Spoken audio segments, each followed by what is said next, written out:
Look at your hand right now. Or think about what you were doing exactly 5 minutes before you started watching this video.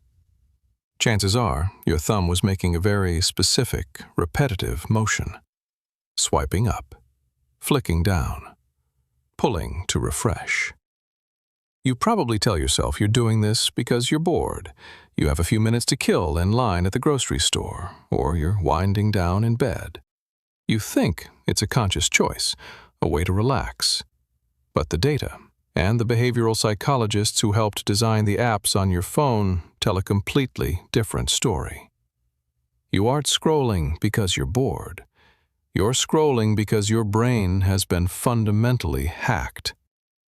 You are losing a one-sided battle against frictionless design.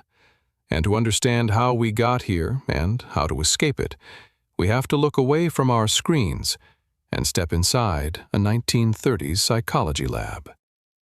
In the mid-20th century, a psychologist named B.F. Skinner made a discovery that would go on to shape the multi-trillion-dollar attention economy we live in today. He placed animals in a box with a lever. When pressed, the lever would dispense food. At first, the reward was guaranteed. Press the lever, get a treat.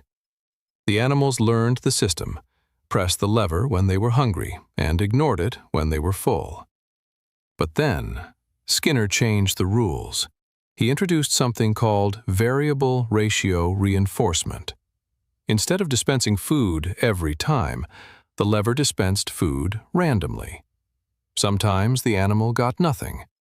Sometimes it got a small treat. And sometimes it hit the jackpot and got a massive pile of food. The result? The animals lost their minds. They didn't press the lever just when they were hungry. They pressed it obsessively, continuously, until they collapsed from exhaustion.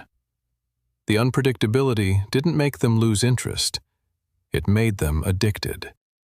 Now, look at your phone. When you open a social media app and pull down to refresh, what are you doing? You are pulling the lever. Will you get a boring update from a distant relative? A targeted ad? Or will you hit the jackpot, a hilarious video, breaking news, or a flood of likes on your own post? You never know. And that is exactly why you can't stop. But to really understand the trap, we have to correct a massive misunderstanding about how our brains actually work. If you read the headlines, you'll hear a lot about dopamine. We are told dopamine is the pleasure chemical. We think the spike of dopamine happens when we watch a funny video or see a new like. Neuroscience tells us this is wrong. Dopamine is not about pleasure. It is about anticipation. It is the molecule of craving. It's the itch, not the scratch. Brain imaging shows that dopamine levels spike the highest not when you receive the reward, but in the microseconds right before it. The design of modern apps is weaponized to keep you in a perpetual state of anticipation. But there used to be a natural defense mechanism against this. It was called a stopping cue. Think about reading a book. When you reach the end of a chapter, there is a physical break. Blank space. It signals to your brain, you have finished a unit of consumption. Do you want to continue, or do you want to stop? Newspapers had a bottom of the page. TV shows had commercial breaks and ending credits. In 2006, an interface designer named Asa Raskin destroyed the stopping cue for the digital age. He invented the Infinitescroll. By removing the need to click Next Page, the friction was gone. Raskin later estimated that this single line of code wastes hundreds of millions of human hours every single day. When you combine variable ratio reinforcement with the Infinitescroll, you don't just have a product. You have a behavioral trap, and it is taking a physiological toll. Over the last decade, as our daily screen time has skyrocketed, researchers are seeing a terrifying trend. We are overstimulating our brains into numbness. Because we are constantly flooding our system with cheap, unearned dopamine spikes from endless scrolling, our brains attempt to find balance by downregulating, literally reducing the number of dopamine receptors we have.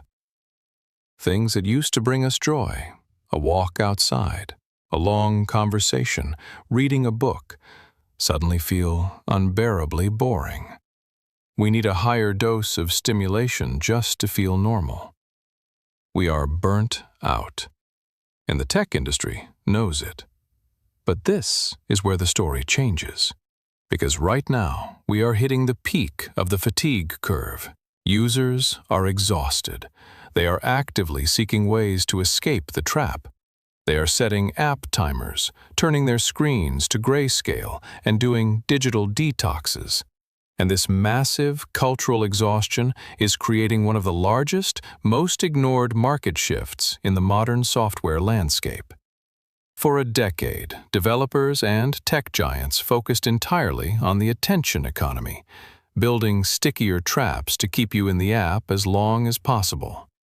But the new frontier? The utility economy. People don't want another feed. They want their time back. There are massive, underserved gaps in the app ecosystem right now.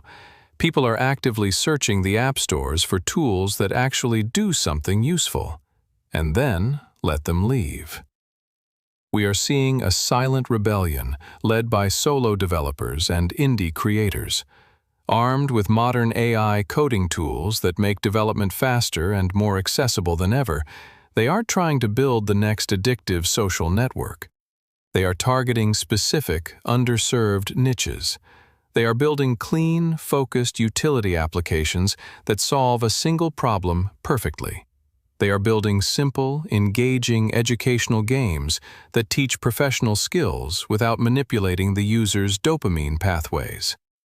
These are high-value tools with very little competition, precisely because the biggest tech companies are too busy fighting over your attention to bother building something purely functional.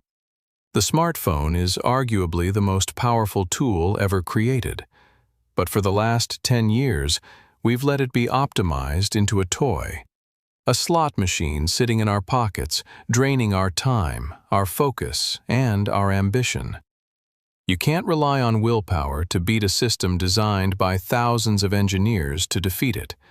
You have to change the environment. You can reclaim your focus. Delete the apps that have no stopping cues. Seek out the tools that respect your cognitive load. Or, if you really want to beat the system, don't just be a consumer. Find that underserved gap. Learn the new tools, and build the utility that helps someone else break free. The Infinitescroll only wins if you never look up. Thank you for watching. If you want to keep exploring the hidden systems that shape our world, hit the like button, subscribe to the channel, and turn on notifications. We have another incredible video coming your way soon. See you in the next one.